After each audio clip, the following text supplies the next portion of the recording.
Now one people.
Now 7 people. Nice to meet you.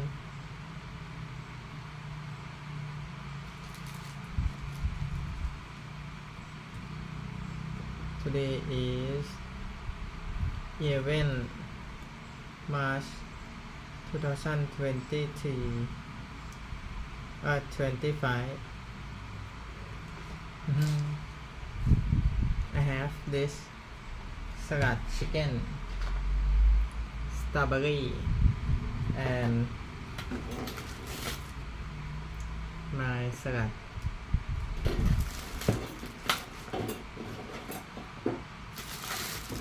And this pumpkin I will eat.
I have a lot of banana and I will eat it today.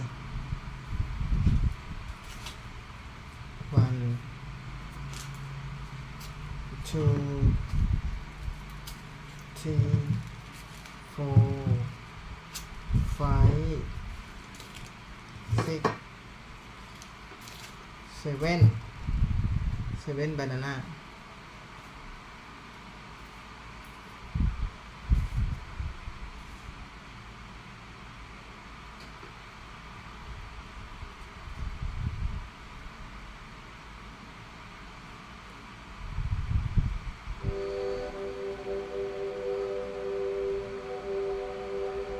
Breathe in and breathe out.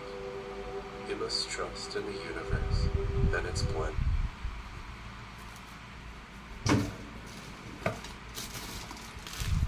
Plan for you.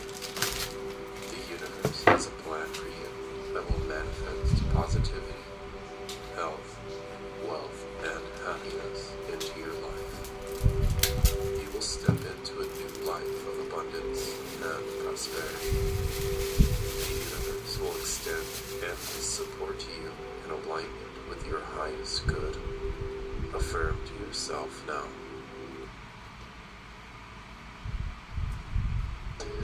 My actions consistently drive me towards greater wealth.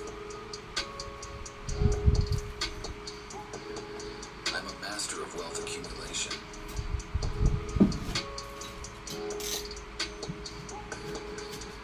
is tuned for success and prosperity. I see endless opportunities for wealth around me. Financial freedom is my birthright.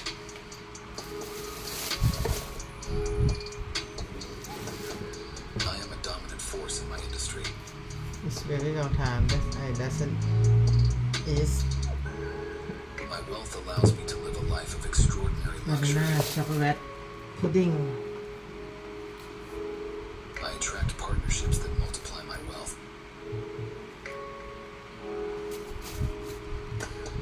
Every dollar I spend returns to me tenfold. I am in perfect alignment with my billionaire destiny.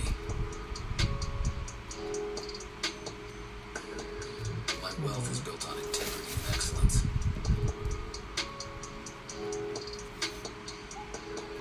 I am always in the right place at the right time.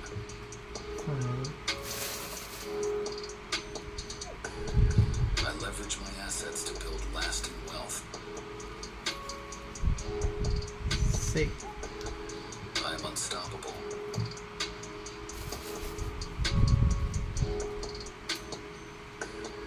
I transform every challenge into opportunity. 7 I am the definition of success and prosperity. I'm grateful for my billionaire lifestyle.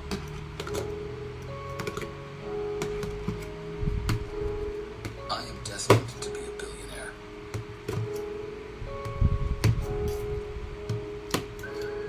I attract wealth effortlessly.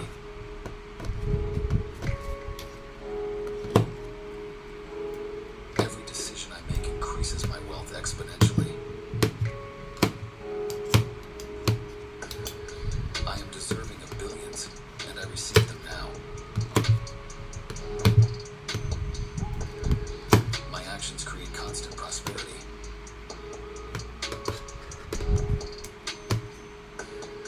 I attract billion-dollar ideas daily.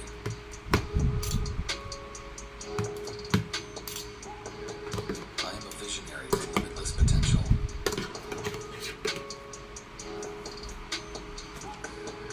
Billions flow to me from multiple sources.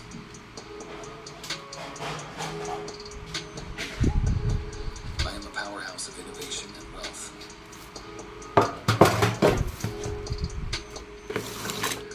My mindset is tuned to attract financial abundance. Every day, I build more wealth and influence. ไม่สลัด I am unstoppable in my pursuit of billions.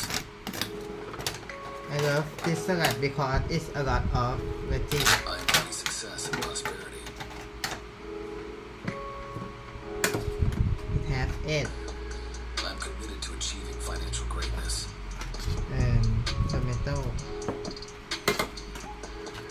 My wealth is a tool for positive change in the world. I manifest wealth and abundance effortlessly.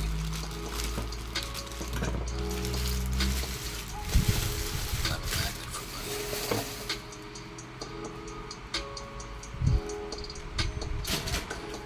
I am worthy of billions.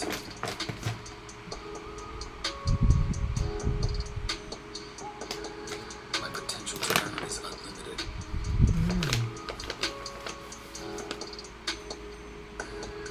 I use my wealth to create impactful, positive change. I'm always expanding my financial empire.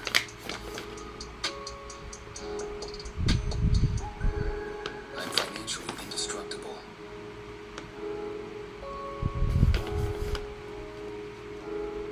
Wealth generation is my natural state.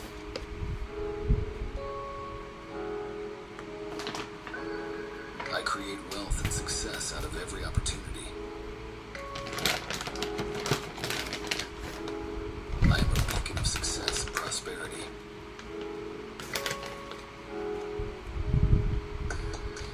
My intuition leads me to lucrative opportunities. I'm the architect of my financial destiny.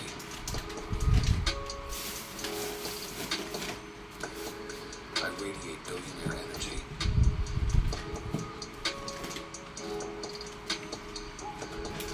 Every day my wealth multiplies.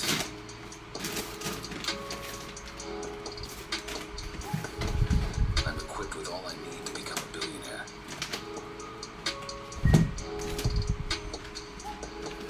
My actions consistently drive me towards greater wealth. I'm a master of wealth accumulation. No, I'm making my meal. My mind is tuned for success and prosperity. I see endless opportunities for wealth around me.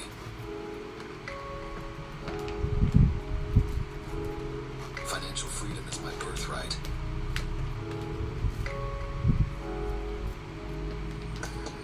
I am a dominant force in my industry.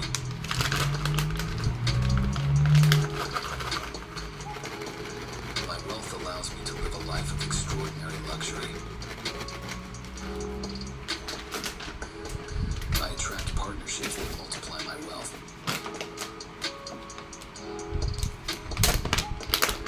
Every dollar I spend returns to me tenfold. I am in perfect alignment with my billionaire destiny. Golden Praxis. My wealth is built on integrity and excellence.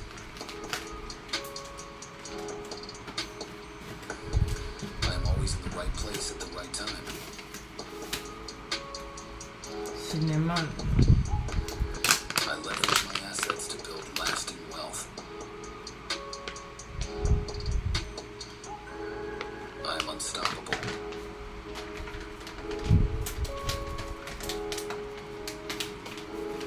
I transform every challenge into opportunity. Organic Extra Virgin Olive Oil.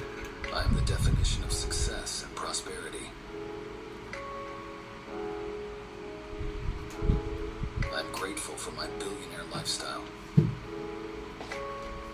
And Strawberry. I am destined to be a billionaire. Okay. I attract wealth effortlessly.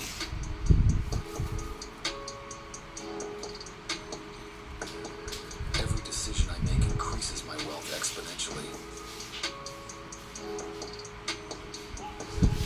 I am deserving of billions, and I receive them now. My actions create constant prosperity.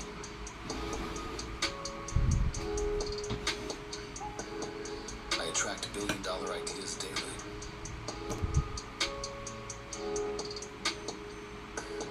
I am a visionary with limitless potential.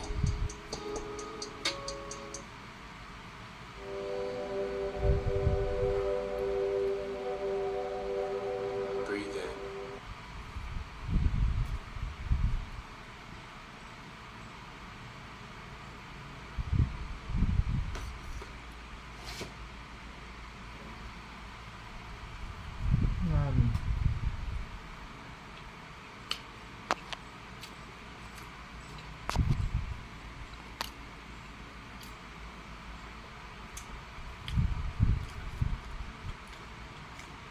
Say diet. 25 hours, everyone.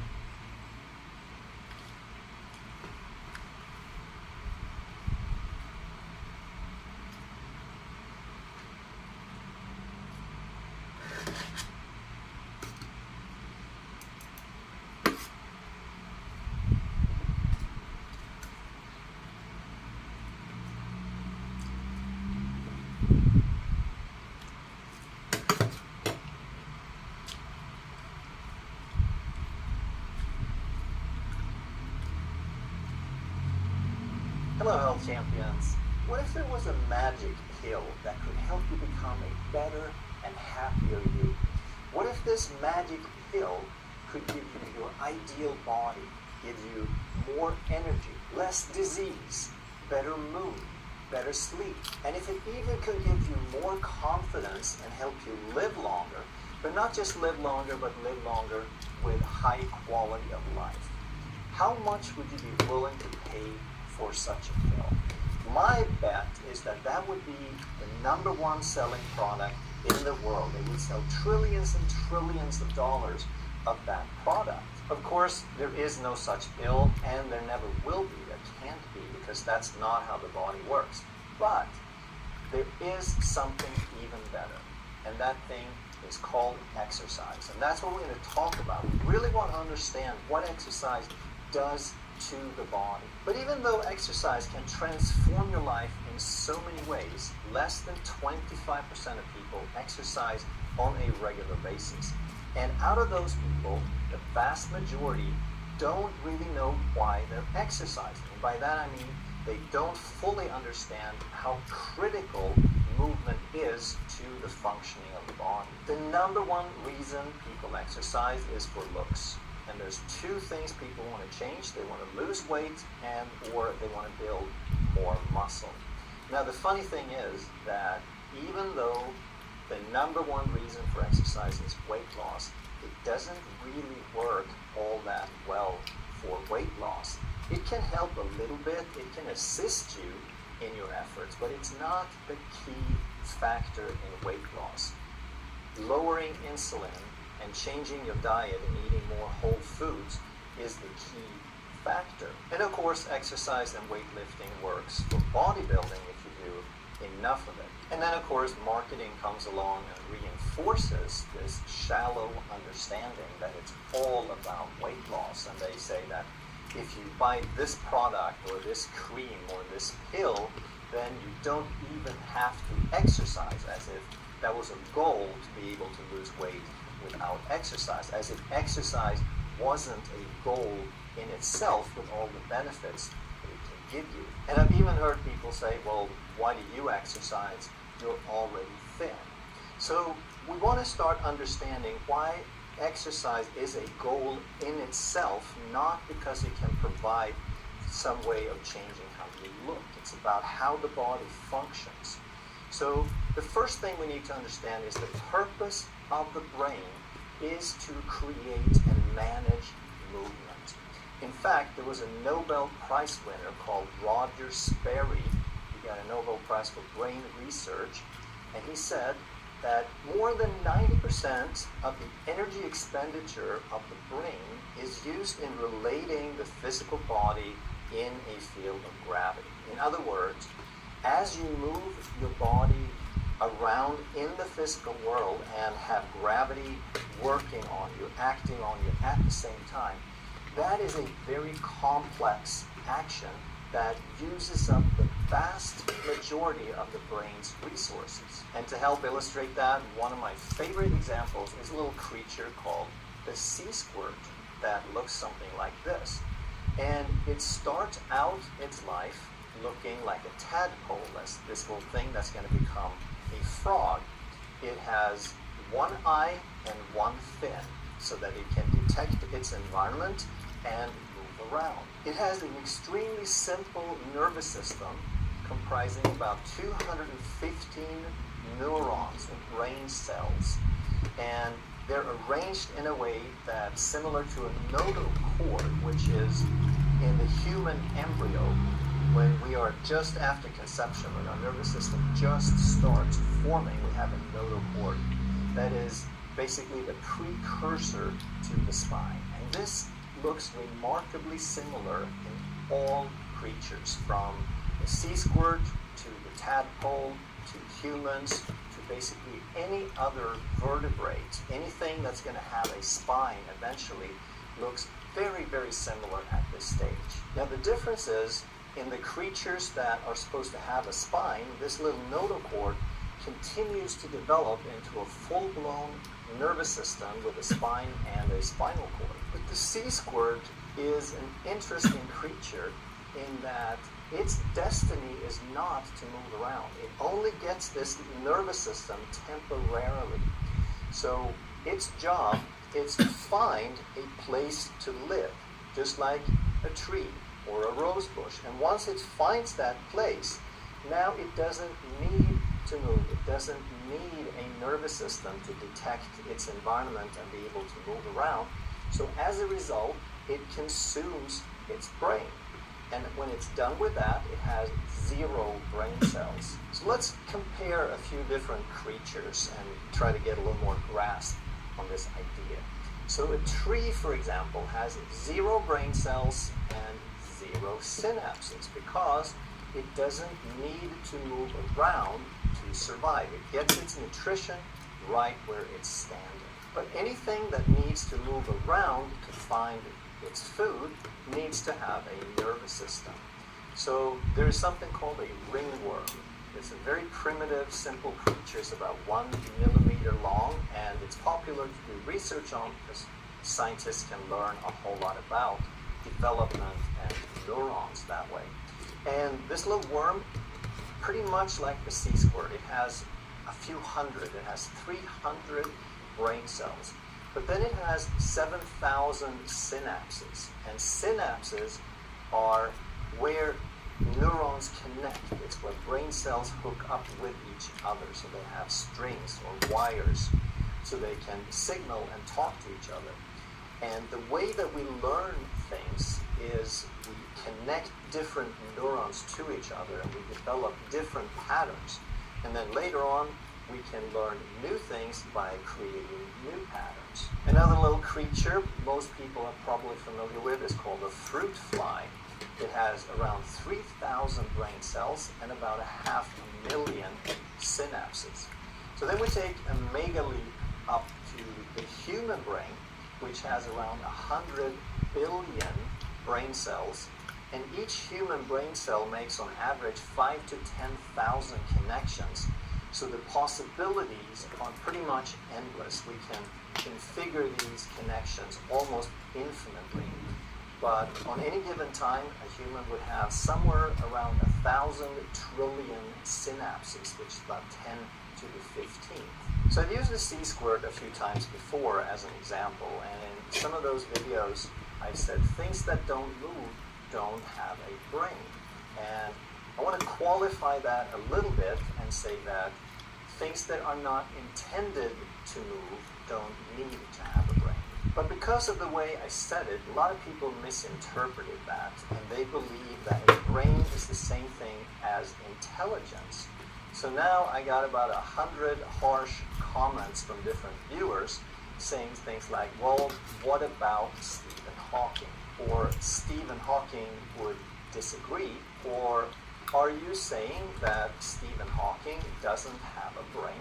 And someone suggested that Stephen Hawking is smarter than you will ever be. And I'm not going to disagree with that in the slightest, because Stephen Hawking had a very unusual, a supreme, unique intellect. And there's theories that this unique intellect helped him survive the longest that anyone has ever had Lou Gehrig's disease, or ALS, also known as amyotrophic lateral sclerosis.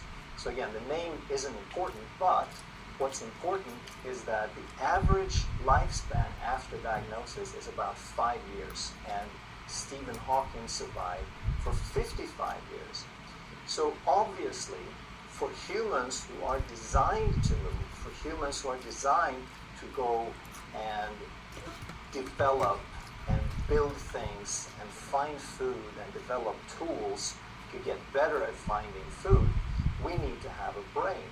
And if we then lose the ability to move, it doesn't mean that we don't need a brain anymore. But what we can say is that because Stephen Hawking wasn't able to move, he gradually deteriorated more and more and more over the years. And we can also safely say that he had some severe challenges in expressing his life and his health. But the biggest reason people reacted so harshly is that as a culture, we believe that the brain is the same thing as intelligence, the same thing as IQ and intelligence. We believe people reacted so harshly is that as a culture, we believe that the brain is the same thing as intelligence, the same thing as IQ. And if we say that something doesn't have a brain, we're calling that thing stupid, which is not the case at all. So we need to understand what it means to have a strong brain, and a brain that can handle everything that it's supposed to. And the thing that we call intelligence, the thing that we call focused thought, conscious thought, is about 1/1,000,000th of what the brain actually does. It processes somewhere on the order of 1,000,000,000 bits of information every second. And then our consciousness takes little snapshots of that, of about 1,000 bits per second. So I'm not saying that our intelligence resides in 1/1,000,000th of the brain, but I'm saying that the conscious part that guides our intelligence is 1/1,000,000th of our brain. We still need the whole brain to create all these pathways that we can learn things. But the conscious portion is about 1/1,000,000th. And what does the brain really do? It manages everything about you. The brain provides you strength and muscle tone, because without the brain signal feeding the muscle, it's about as strong or has about the muscle tone of a steak. Your ability to have coordination and balance is the result of the brain's orchestration of millions and millions of signals down to the millisecond to time things very, very precisely. The brain also, of course, regulates everything you don't have to think about, such as blood flow and heart rate and breath rate. But it goes even further than that, because a strong, balanced brain has the ability to turn things on and turn things off to enable a good mood and attitude. Your ability to handle stress depends on the brain's ability to turn off emergency signals when there is no emergency anymore, and to put things into a proper context. And we can go as far as to say that your overall ability to enjoy life, your ability to be happy, your capacity to perceive life depends on how strong and developed and balanced your brain is. So in a nutshell, we can say that the brain's purpose is its ability to process signals, to receive signals, to process signals, and respond to signals. And remember, like we said, that 90% of the brain's activity, 90% of those signals that the brain processes have to do with movement. So here's how we want to think about this, that we have the brain that receives signals first from the body, and then the body, the brain, sends signals back to the body. So the brain would never know what to do with the body unless the body sent massive amounts of information. So if you can touch your nose, it's because the brain is receiving information about where this finger is relative to the nose. That's hundreds of millions of bits of information, and then the brain can take that information and relate it to the changes and figure out exactly where that nose is and what the timing and speed and impact and so forth, so you don't slap yourself in the face. So the signals from the body provide the brain with a picture. It's kind of like a digital monitor, like your computer monitor or your TV. It has millions and millions of little pixels, and together all these pixels form an image that you can perceive. If there is less pixels, then the image gets blotchy or pixelated. So if the body doesn't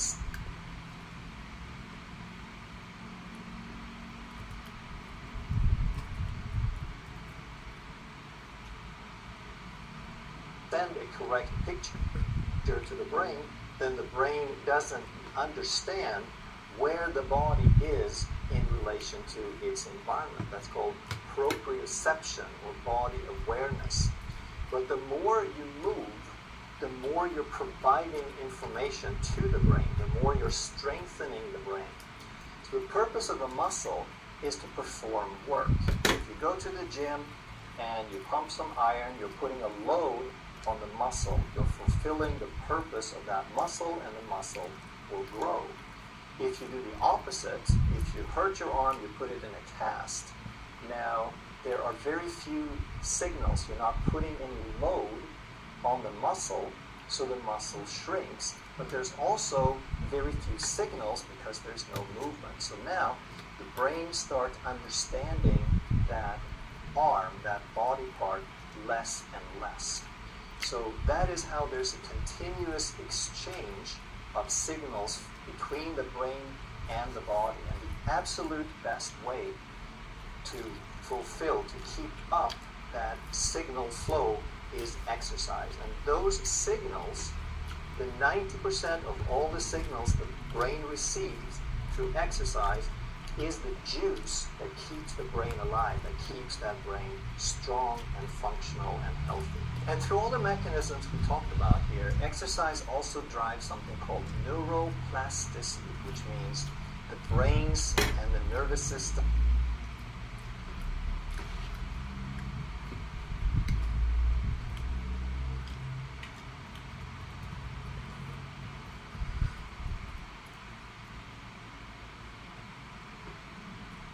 Neuroplasticity.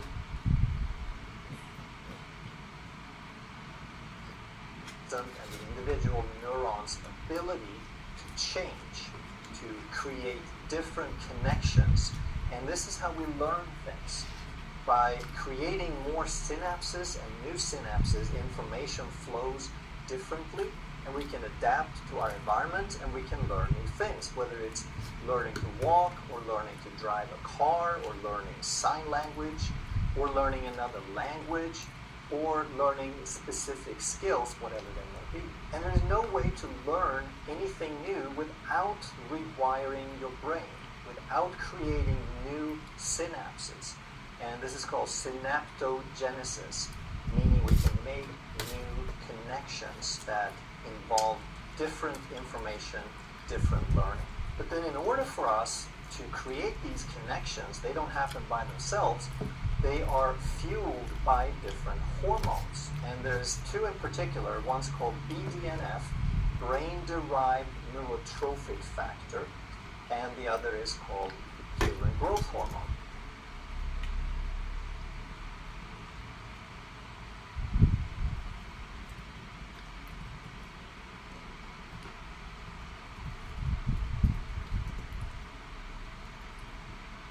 And together, these act like miracle grow for these brain synapses, in that without them, you can't make any synapses.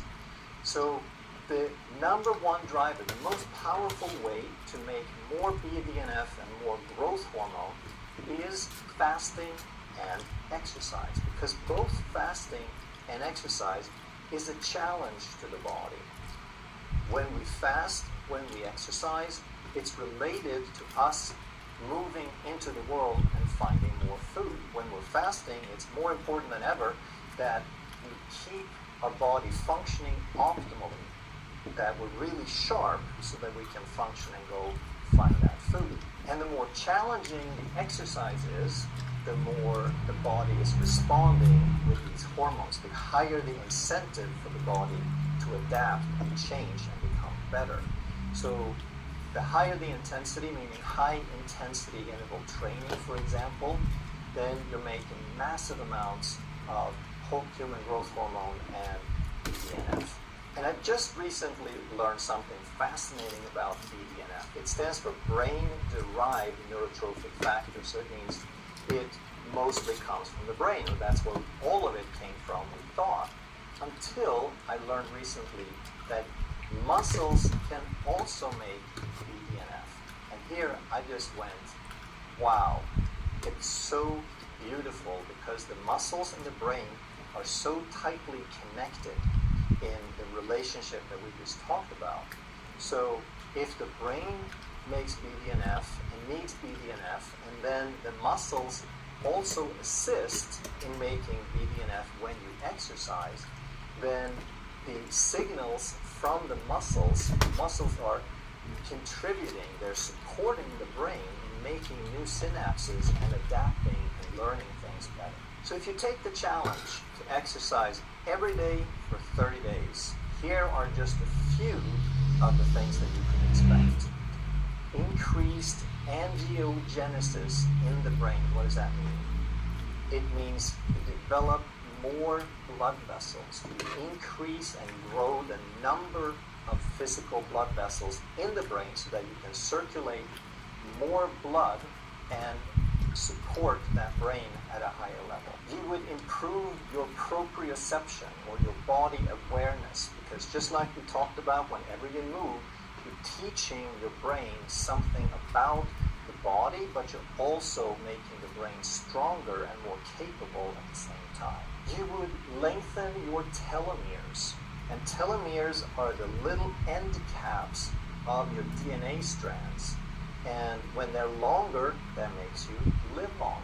You can expect to improve your cholesterol health, and with that I don't mean that you're going to lower your total number of cholesterol. I mean, most likely you're going to increase the ratio between HDL and LDL. It's very likely your HDL will go up a little bit and your LDL will go down a little bit. But more importantly, even if both of them went up, you're going to change probably the size of your LDL particles would increase to become more healthy LDL cholesterol. You would probably improve your microbiome health and balance, the balance of all your 40 trillion bacteria in your gut. You would improve the number and the variety of healthy bacteria, and you would reduce the number of pathogenic and inflammatory bacteria.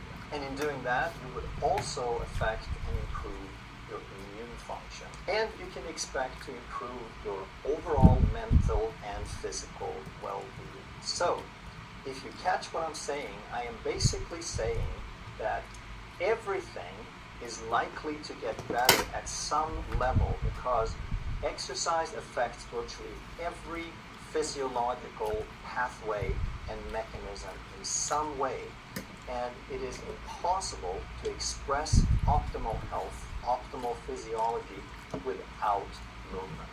It doesn't mean that you can't have a good long life, but it wouldn't be as good as it could have been. If you enjoyed this video, you're going to love that one. And if you truly want to master health by understanding how the body really works, make sure you subscribe, hit that bell, and turn on all the notifications so you never miss a life-saving. I want to talk to you about how to think richer. It's really tough to get rich if you think like a poor person. And we all know poor people. They're all over the place. So I'm going to just show you something here. This here is a gold Rolex Daytona. The younger people have no idea what Daytona means, but this was Paul Newman's watch and all this stuff. And I own 4 Daytonas. They go, oh, what a waste of money. And that's what a poor person thinks. Why do I buy a $50,000 watch? Let's say that. One of the biggest mistakes that couples make when they get married. Well, when I met Ken, I didn't want to be like my mom and dad. Dad was a school teacher and mom was a nurse. But skills, you have to have skills. And I hated it. I hated selling. But for 4 years I struggled, and I had to stay there until I became number 1. I'll sell it. I turn. We learn from our mistakes.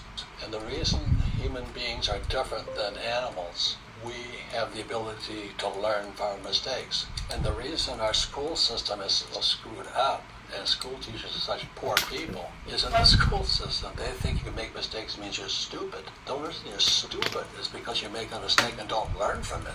You wasted a good mistake. Most of our school teachers, they don't want to make mistakes. They want job security. They want a pension. The trouble with that is you don't learn anything. And if you don't want to learn anything, stay a teacher or stay an employee. In America, it's called a 401k. Just stay there. Don't learn anything. But you're going to do what the two of you guys are doing. You're going to do on freelance and all this stuff. You're going to have to get smarter and all this stuff. And then, because I always wanted to get rich, I just didn't want to work. I wanted to get rich. So I invented this product called the nylon umbilical wallet. I invented that product at school in the 1960s. We took it to the public market, and we're getting our asses kicked. Nobody said, why would somebody have a nylon wallet with Velcro? I don't know, but we're selling them. Well, so I was traveling from Hawaii to New York City, selling J.C. Penney's and Sears and different stores. Why does everybody want a nylon wallet? So I was desperate. So out of desperation, I said, I better invent a new product. Nobody was buying my wallet, I think 100,000 wallets from Korea in my warehouse in Hawaii. So I better get my brains on. So I invented the shoe pocket. And back in the 60s, jogging or running was a hot new craze. And the question was, what does a jogger do with a key? So there was a story in the papers about this jogger went to Golden Gate Park in San Francisco. He took his key out and he put it on his front tire. And he went for his jog. And when he came back, guess what? His car was gone. And that was the question. What does a jogger do with their key? And I said, phew. So because I studied quasi-engineering at the academy, Kings Point, I designed a little thing, a hook and like this, because I went on the shoe, laces of your shoes. I designed the shoe pocket. And I went out, and guess what? I thought they're going to open with open arms. Whoa, your wallet sucked. Oh, we love your shoe pocket. No, they hated my shoe pocket too. So I spent all this money going to all these trade shows, borrowing money. I was now $200,000 in debt, borrowing money to keep alive, sold some samples from Hawaii, and we're going to these trade shows, like the sporting goods shows. Nobody would buy my wallet. So I was like, holy mackerel. So out of desperation, I'm going to buy a 4-color full page. Guys, it's so different. The world's different now. But to get a 4-color picture thing in the magazine, it was like a 4-month lead period and all this. I needed some more money. So my partners and I said, where do we get this money from? One guy's name was John, one guy's name was Stanley, my partners. And I said, well, your father has a house. Poor dad. So I went to see Rich Dad first. I went to see Rich Dad first. He told me, get out of it. He says, those aren't partners, those are losers or thieves. You're hanging out with crooks. Rich Dad just cold the shut it. So they left my poor dad. I went to my poor dad. He second mortgaged his home. Gave me $100,000. He said, son, I'm just glad you're going for it. If you lose it, you lose it. We'll deal with that later. That was my poor dad. Great man. So I go to my 2 partners, John and Stanley's office, and I give them a check for $100,000. And I said, will this solve our problem? And they both said yes. I should have defined the problem. They took the money and ran. My father was going to lose his house.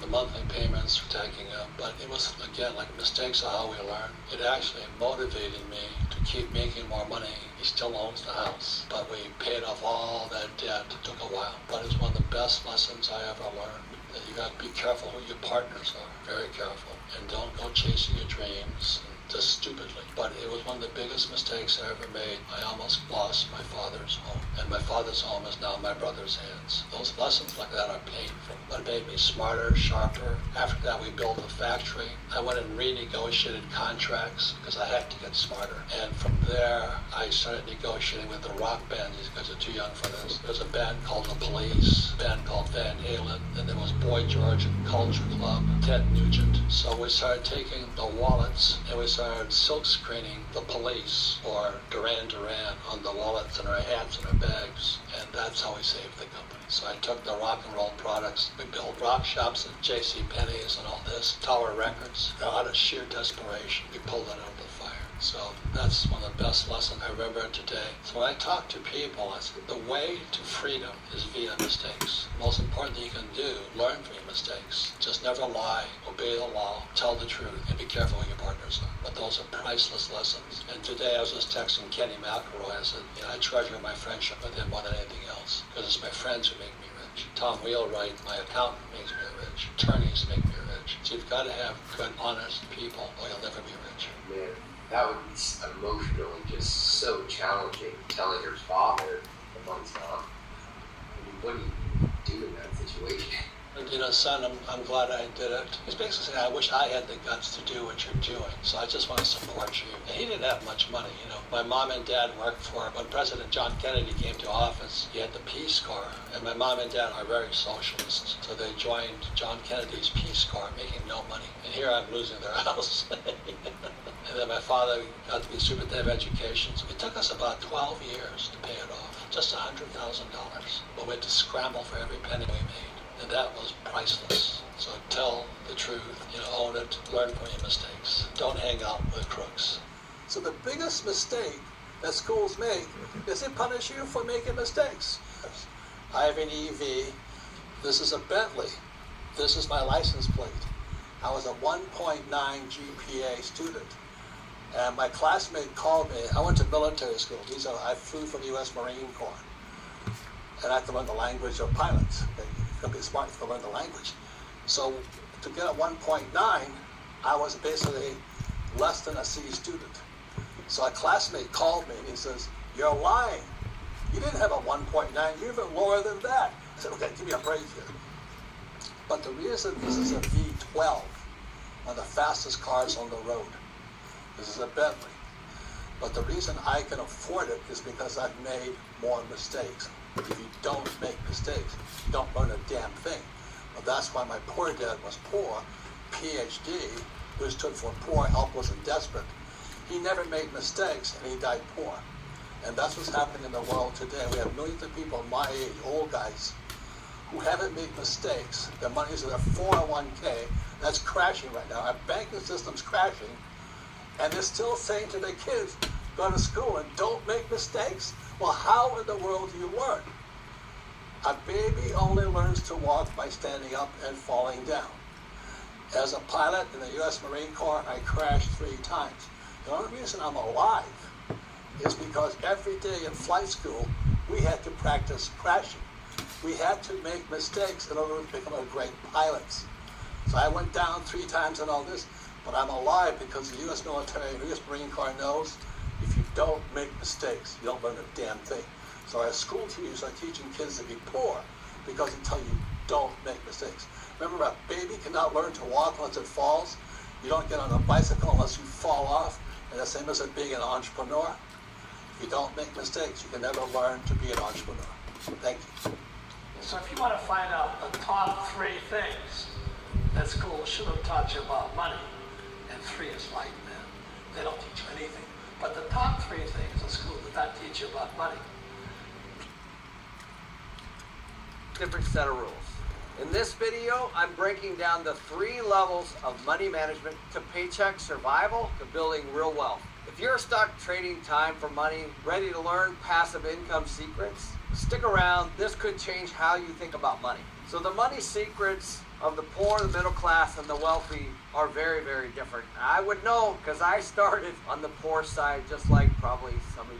So in the very beginning, when we're all trading our time for money, I call it poor habit. You must work to pay things like for rent and maybe your car and of course food, those kinds of things. You have to cover those expenses. And so over here on the left side, you're working 40, 50, 60, maybe even more hours per week. Some of you are even working multiple jobs just to try to be able to cover your expenses. Now that's what we call active income. In other words, you're trading your time for money. Physically have to show up somewhere to get a paycheck. These people are in the most vulnerable position because they are subject to things like inflation and savings rates. And of course, they typically don't have a lot of money left over to invest because they're just trying to tread water. This is where I started. This is where a lot of people start. Of course, the difference between poor habits and middle class habits are very slight. We're all in the exact same sandbox. We make money, we spend money, maybe we invest money, and we all pay tax. The question is, how do you do it? So the key thing here is the bank account. So the poor have a personal bank account, and inside of that bank account, all their money goes into it, and all their personal expenses come out. So just like so many of us that work butts off and work hard, all our active money goes into our personal bank accounts, and all of that covers our personal expenses, and maybe we have income left over. Most of the people in this category do not invest because they need a safety net in the event some of their active income is not consistent. So what we find here is that people have to work harder, get second jobs, and all of the money goes into the bank accounts, and of course their personal expenses take up most of their money. And then when they start to maybe make a little bit more money, what they end up doing is they start to upgrade things like their cars or go on a vacation or whatever it might be. But these people typically are just treading water. The difference between this habit and the middle class, which is the next category, is not that much. The interesting thing is that we all start right here in this category. Most of us did not come from a lot of money. If you want to learn how to get rich, you got to study the habits of the rich. So the next category is the middle class, and this, of course, is the next progression for most of us.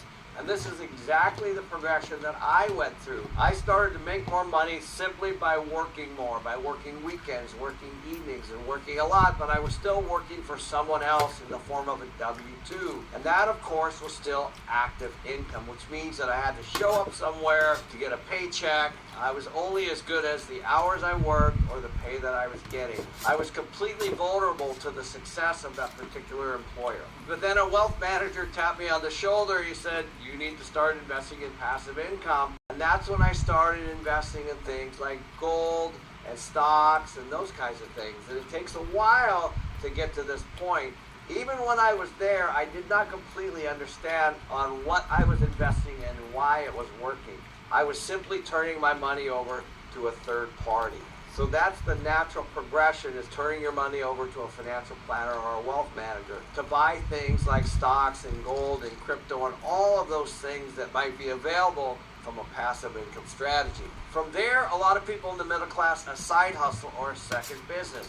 Now, you don't necessarily have to quit your job in order to do this. A lot of people in this situation create second and third sources of income, which I highly recommend, because what you want is you want an active business that's producing passive income.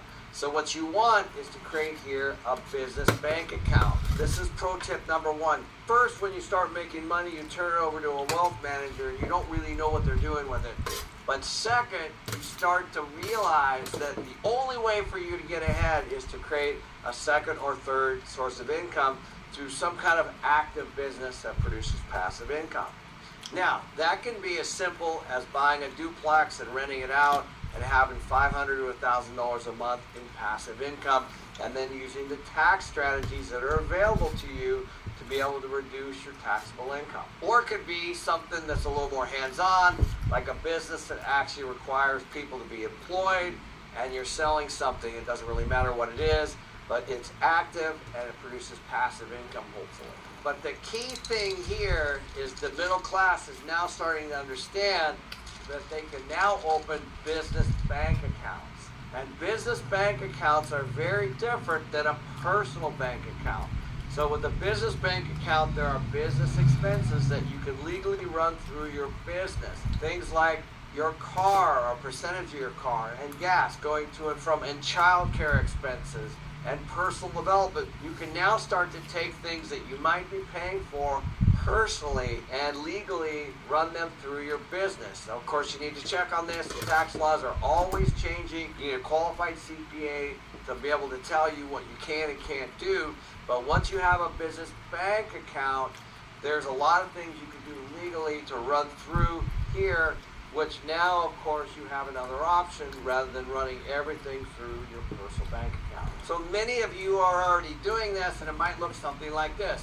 You have lots of different kinds of active income. Maybe you have 2 or 3 jobs, and maybe you even have some passive income, and they go into your business bank accounts. And you could have 2, 3, 4 of these, and from there you have your business expenses. And over here, you of course got your home office. You have your internet, you have your gas, you have your mobile phone, you have your health insurance, your child care, your personal development expenses. These are all things that you can do to help grow your business because you're employing people, and the tax laws give you the ability to be able to write things off. And then what happens is the passive money that comes out of these accounts goes into your personal bank account, and of course you pay your personal expenses, and then you have hopefully you're net positive here and you have more money to invest in maybe another business or maybe another piece of real estate or gold, silver, crypto, stocks. It doesn't really matter, but you now are in control because you have businesses producing income for you as opposed to you just working actively and walking in and going to a job each and every day and relying on how many hours you work or how much you make per hour or your salary or whatever it might be. And certainly you're not relying on the success of some other company that provides you that W-2 income. You're now relying on yourself. So in this particular case, you're starting to bet on yourself. You're starting to invest on yourself through starting businesses that generate passive income. Now eventually where we all can end up, and certainly this is where I ended up after I started studying the habits of the wealthy, they have a choice to work, where in the other 2 categories, the poor and the middle class, they have to work. But what I've realized from the wealthy is that most people work 20 to 30 hours a week because they have the ability to do that. They're financially free at this point. So in other words, money is not a claim on their time. They use money to generate more passive income. So the strategy of the wealthy is to entirely focus on passive income. So they have multiple bank accounts, as many as 6, 7, 8. I personally have over 10 different businesses that provide passive income each and every month. I also have a W-2 job, which is the company that I own, but I do take a small salary out of that company. One of these businesses, like my company, MC Companies, I actually don't even take a paycheck. I have no active income coming out of my company. What I do is I survive completely based on the passive income of the company. In other words, I take money out of MC Companies based on how it's doing, and I don't do it in the form of a paycheck. I do it in the form of passive income. Now, I do that with our construction company, with our development company. I do that with our internet company. I do that with my publishing company. I do that with KenMcRae.com. All of those different businesses all produce passive income. We have a collections company. We have subcontractor companies. We have all these different things that we have formed over time that generate passive income. And from the passive income, I take an owner distribution. It's very different. But what's interesting is after I pay all the business expenses from those companies, then I can now invest that back into more businesses or to grow my current business. Or I can just take it personally here in my own personal bank account. But like all of you, all my personal expenses, the ones that are allowable through the IRS, you got to make sure that you don't run your personal expenses through the business. You're going to want to check with a qualified CPA or your tax person to make sure that you're doing this strategy correctly. I'll give you an example.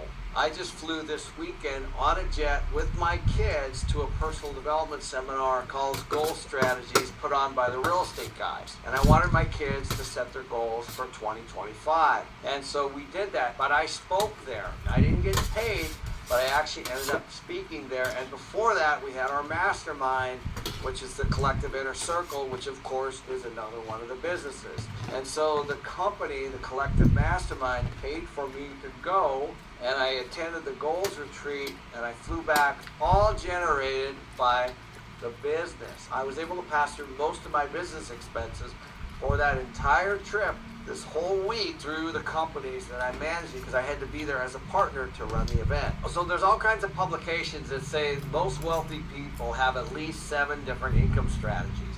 And of course, all those go into these different business accounts. And of course, they pay these different business expenses. The one thing I do want to point out is the poor almost has no tax strategies. I certainly did, because I was just trying to survive. The middle class has some, but of course they're turning their money generally over to a financial planner or a wealth manager, and they're now not even taking an active role in their own investing. They're turning it over to somebody else, where the wealthy is actually taking a very active role in their own investing and how things are being done. So the tax strategies really come into play. And of course, you guys all know that I started with real estate investing, and I started with a single family house. So if you're interested in the single family due diligence checklist, just click on the link here. You can have that for free. But that is one of the strategies. When you buy that house, you're going to set up a business account. You're going to rent it. You're going to have passive income, which is exactly what you want, which is going to funnel right back into being able to pay for your expenses and have enough cash flow to be financially free. There's lots of other things you can do, and these are just some of the strategies that I have. So I do have money in retirement plans. I have cash. I have stocks. I have crypto. I have gold. And of course, I have heavy in real estate, but I also have a number of businesses as well that produce passive income. The key is when one ball falls, and it will, then you have the others propping it up. That's why we like to have at least 7 income streams at all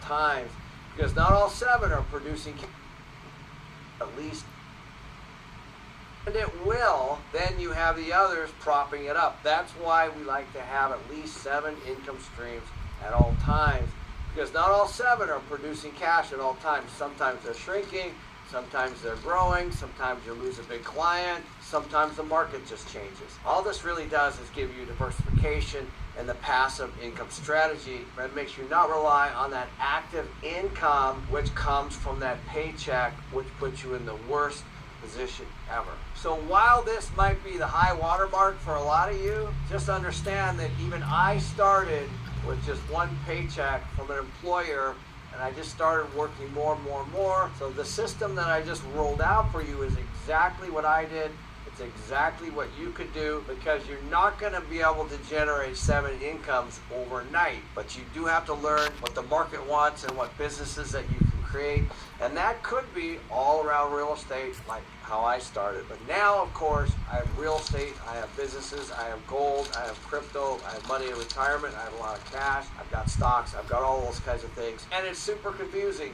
This is all super confusing because now I have lots of balls in the air. But as gold goes up and down, as businesses go up and down, as real estate markets go up and down, I'm diversified, but I still have passive income coming in from all these businesses at all times. But what if I told you the biggest difference between rich and poor is not how much money they have? In this next video, I break down 5 key strategies the wealthy use to build and protect their wealth, and more importantly, how you can start to apply them today. What if I told you the real difference between rich and poor is not how much money you make, but it's how you think about money? In this video, I'm going to give you the 5 things that the rich do differently that made me change exactly how I manage my own money. Number 1, I focus on building income-producing assets. So here's the reality of it. You're either self-made rich or you're self-made poor. Those are the 2 options that you have. And what that means is that either you're the asset that actually goes to work every day and makes money from a W-2 paying job with a real paycheck that you collect from an employer, or you take asset producing route, or option 1, you are the asset where all the money flows through you based on time work and how often you show up, or you buy assets that literally do the same thing. So what you're trying to do is you're trying to buy real estate that produces income, or businesses that produce income, or anything that produces income. In other words, it's not you, it's something else. They're literally income producing assets instead of you. What most people don't understand, that they are the income producing asset and all the money flows through them, but they literally are the vehicle for the employer that they work for that produces an income producing asset. So for example, when I want to buy a new car, asset that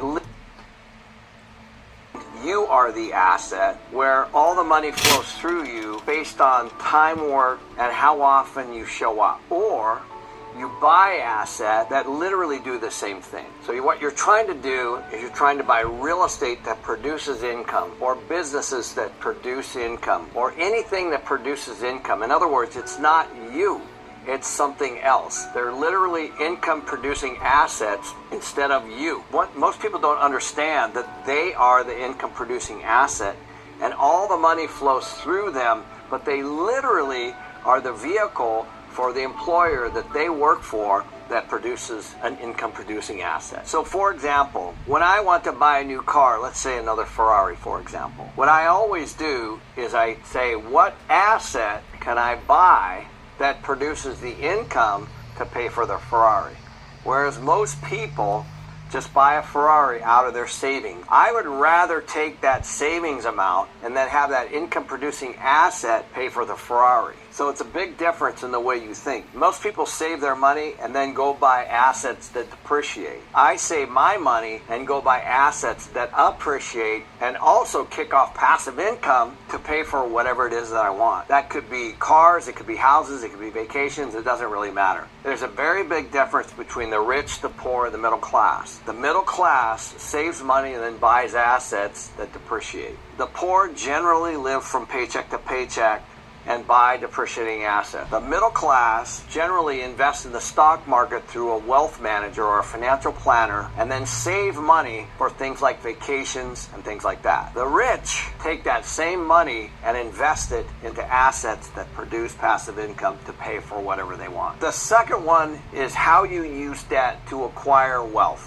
So what does that mean? So first of all debt is other people's money. So as people put their money into a bank, it becomes a liability for the bank, and then the bank lends it to the rich people like myself. That's exactly how I grew my portfolio to over 10,000 apartments, and we currently have about $750 million in debt paid for over 10,000 tenants. So all of my tenants currently pay for the mortgage payments on over $750 million in debt. Once you understand that all money is debt, and then all you have to do is fix the interest rate to hedge inflation and then have other people pay it off, you can get exponentially wealthier with this strategy. And most people, what they do is they save a bunch of money and then they pay cash, or they use high interest debt that's floating. Poor people generally spend, then try to save. Rich people generally save and then look to spend. But the money that they save, they invest first into cash flowing assets.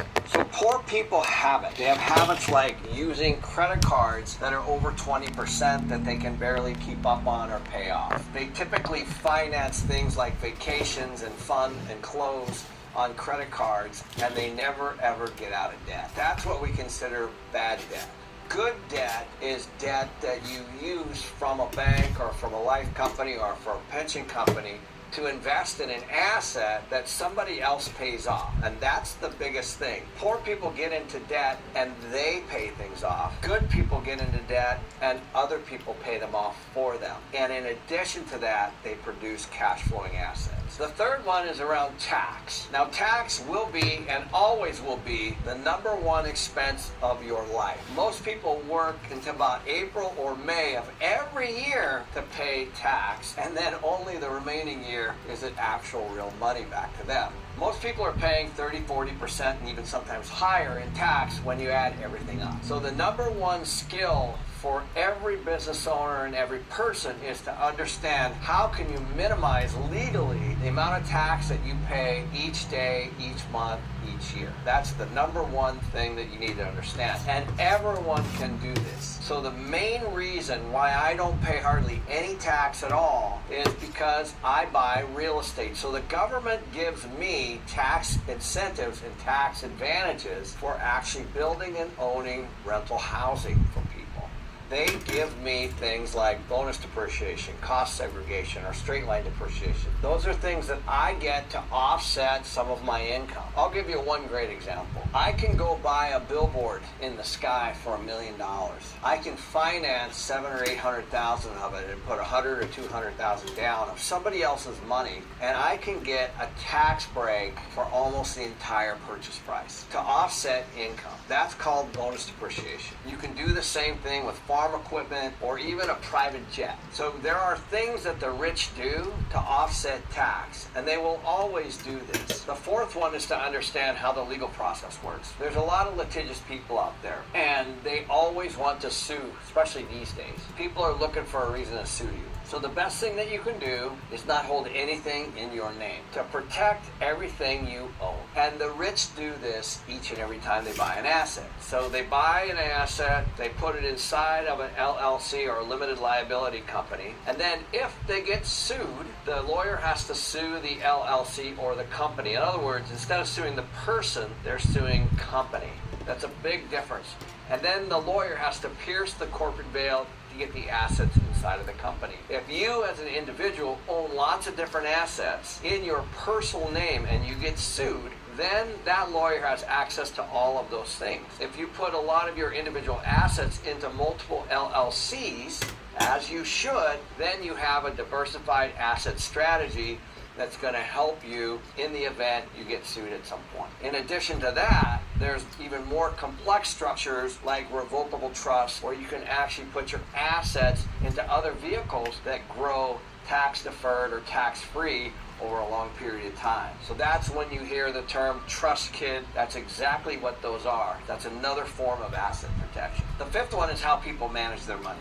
So the poor basically lives paycheck to paycheck. They, of course, spend, then invest if they can. They're typically somewhat bootstrapped. They're the ones most risk to things like gas prices and inflation, rent growth, and all that kind of stuff. The second category is the middle class. Now, the middle class has been brainwashed to go to work, get a paycheck, and carve out part of that paycheck and hand it over to a financial planner or a wealth manager that manages money for you. The problem with that is that you look every quarter to see if your statement has gone up or down, and you never know, and you really have no idea exactly how that's being managed. And maybe, if you're lucky, once a year, your financial planner might reach out to you for a 30-minute or a 45-minute call just to recommend more products to you, which of course they get fees to put you in generally.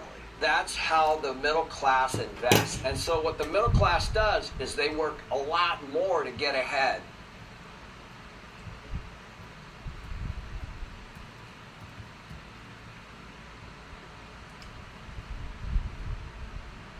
And they keep putting their money into things like retirement accounts and 401k plans and stock market and all those kinds of things, but they don't know why. And that's the biggest issue.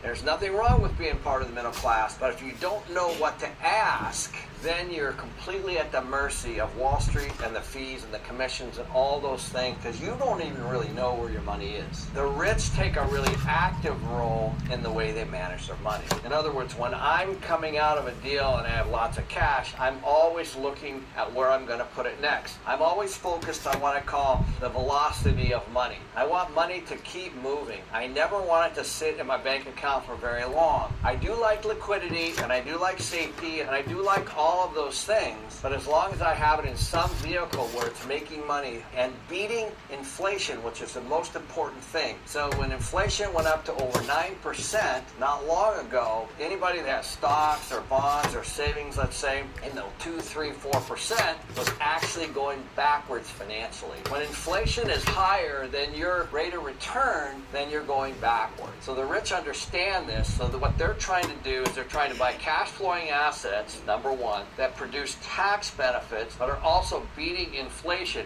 and, don't forget, are being paid down by someone else. So in my case, I have tenants paying down my debt, so my loan balance is going down each and every month as my tenants pay me. They pay me, I pay my mortgage, and then my loan balance goes down. I'm beating inflation because I have a nice return above the inflation number from the actual investment itself, and I'm getting tax advantages in the form of bonus depreciation, straight line depreciation, cost segregation, and those kinds of things. So the income I make, I'm actually able to offset as well.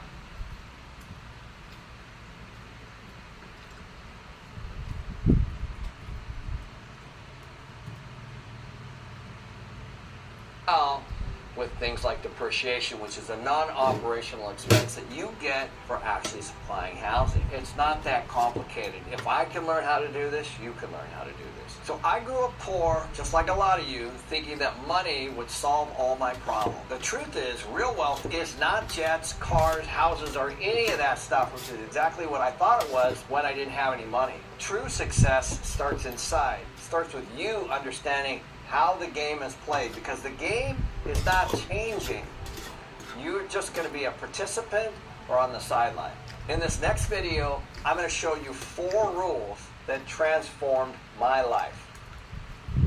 What is real wealth? Most people think it's money and planes and cars and houses and all of that material stuff. I can tell you that after having all of those things, that couldn't be the farthest from the truth. You got to focus on what leads to success. And everybody has a different definition of success. Focus on that after and wealth. Most people think it's money and planes and cars and houses and all of that material stuff. I can tell you that after having all of those things, that couldn't be the farthest from the truth. You got to focus on what leads to success. And everybody has a different definition of success. You got emotional, you got social, you got financial, you got occupational, you got spiritual, you got relationship success. Those are all types and different kinds of success. And depending on who you are, you value some more than the others. So while everybody looks on the internet at people that they think are successful flying around in these big jets and driving around these fancy cars, they could not be further from the truth. And just to put another burden on top of all this, you have your parents saying job security is success, or financial security is success, or a guru saying happiness or enlightenment is success, or an influencer, of course, which typically focuses on money and cars and jets and houses and all of that stuff. That's all crap. I'm going to give you 4 things that I've personally done to help shape what I believe is true success. Number 1, most people look outside for answers when